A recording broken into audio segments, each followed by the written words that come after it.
আসসালামু আলাইকুম ওয়া রাহমাতুল্লাহি ওয়া বারাকাতুহু।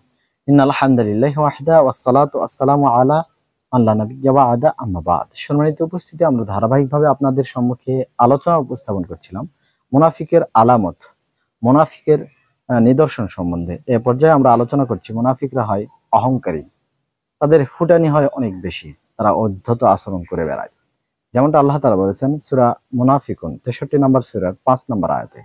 তিনি বলেন ওয়াইদা কিল আলাহুম, যখন তাদেরকে ডাকা হয়, অর্থাৎ মুনাফিকদেরকে বলা হয় তাআলাও, তোমরা এসো, ইস্তাগফির লাকুম রাসূলুল্লাহ, আল্লাহ রাসূল তোমাদের জন্য ইস্তেগফার করবেন, লাওয়াউ রুউসাহুম, তখন তারা তাদের মাথা ঘুরিয়ে নেয়, ওয়া রাআইতাহুম ইয়াসুদ্দুনা ওয়া হুম মুস্তাকবিরুন, এবং তারা অহংকার করে মুখ ঘুরিয়ে চলে যায়।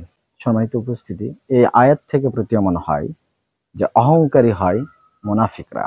তাই আপনার আমার ভিতরে যদি অহংকার থাকে, অহংবোধ থাকে, বুঝতে হবে মুনাফিকের একটা আলামত, নিফাকির একটা আলামত আমার আপনার ভিতরে ঢুকে আছে। অতএব আসুন আমরা এটাকে ঝেড়ে ফেলি। আল্লাহ তাআলা আমাদেরকে অহংকার থেকে বেঁচে থাকার তৌফিক দান করুন। আমিন। ওয়া আখিরু দাওয়ানা আনিল হামদুলিল্লাহি রাব্বিল আলামিন। আসসালামু আলাইকুম ওয়া রাহমাতুল্লাহি ওয়া বারাকাতুহু।